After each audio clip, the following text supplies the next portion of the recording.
भाई, हमारे झाबुआ जिले के बस स्टैंड के ऊपर हमारे हजारों भाई बहन यहाँ पर उपस्थित है। उनको मैं बहुत बहुत धन्यवाद देता हूँ, आभार व्यक्त करता हूँ, जिन्होंने हमारे देश के नेता श्रीमती सोनिया गांधी, आदरणीय राहुल गांधी जी, प्रियंका गांधी जी और हमारे राष्ट्रीय अध्यक्ष माननीय खड़गे साहब ने पूरे विचार के साथ इस देश में 22 करोड़ आदिवासी है। 22 करोड़ आदिवासी में से झाबुआ जिले को महत्व दिया और नौजवान डॉक्टर विक्रांत भूरिया को राष्ट्रीय आदिवासी कांग्रेस का अध्यक्ष बनाया। तो इस अवसर पर मैं उनका आभार व्यक्त करता हूँ। उन्होंने झाबुआ जिले से हमारे नौजवान को चुन के और राष्ट्रीय अध्यक्ष की जवाबदारी दी है, तो मैं उनको धन्यवाद देता हूँ।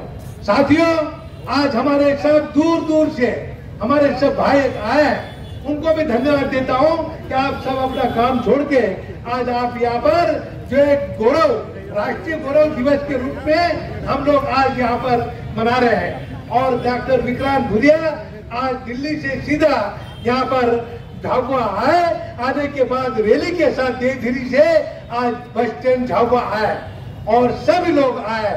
तो इसलिए हम लोग सब आज अपने सबको अपने आप में बहुत ही धन्य मानते हैं। साथियों, आज अपनी जो इतनी बड़ी लड़ाई अब लड़ने के लिए, क्योंकि 22 करोड़ आदिवासियों की लड़ाई और हमारे गैर आदिवासी भाइयों की लड़ाई लड़ने के लिए डॉक्टर विक्रांत भूरिया को सोनिया गांधी, राहुल गांधी और खड़गे साहब, प्रियंका गांधी जी ने जवाबदारी दी है। तो इस जवाबदारी को बेखूबी से, भली भांति से डॉक्टर विक्रांत भूरिया यहाँ पर पूरी तरह से व्यक्ति प्रतिनिधित्व करेंगे। चाहे बंगाल की बात हो, चाहे उड़ीसा की बात हो, चाहे गुजरात की बात हो, चाहे असम की, मेघालय, त्रिपुरा और चाहे जितने भी राज्य हैं, उन राज्यों में जो भी तकलीफ आएगी आदिवासी भाइयों को और गैर आदिवासी भाइयों की, उसकी लड़ाई डॉक्टर विक्रांत भूरिया लड़ेगा।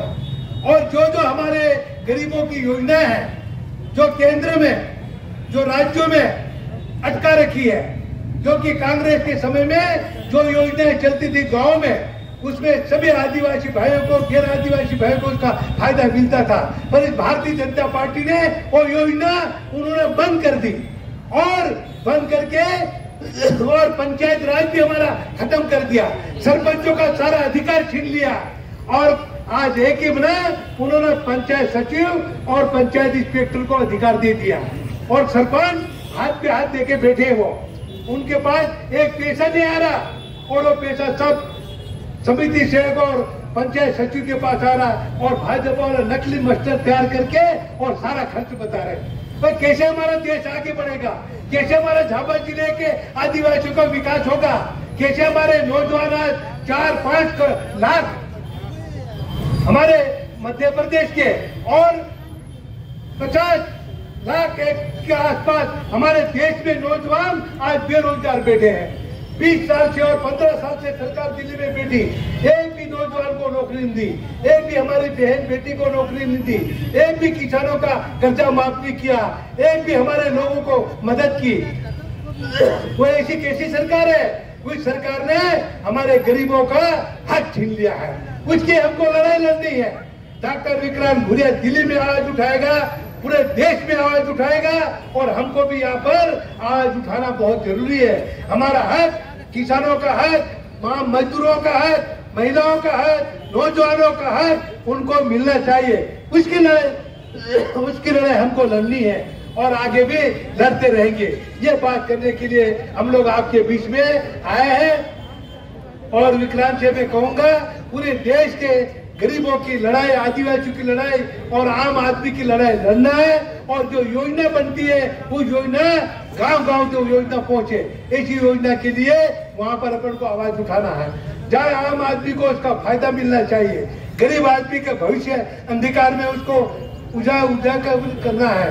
कर्जा जो दुनिया भर का बीजेपी ने बढ़ा दिया गरीबों पर, वो कर्जा भी माफ करने के लिए, क्योंकि कमलनाथ सरकार ने 2-2 लाख रुपया माफ किया था। उसके पहले सोनिया जी और इंदिरा गांधी ने सब लोगों को कर्जा माफ किया था और हमारे लोग हल्के होते थे। आज वो कर्जा इतना बढ़ा दिया भारतीय जनता पार्टी ने कि आम आदमी आज बड़ा सांस नहीं ले पा रहा। गांव छोड़ छोड़ के गुजरात जा रहे हैं, महाराष्ट्र जा रहे हैं और वसूली करने के लिए बैंक वाले और सोसाइटी वाले और दूसरे लोग घूम रहे हैं, वो कहां गए? तो ये हालत आज कर दी है सरकार ने।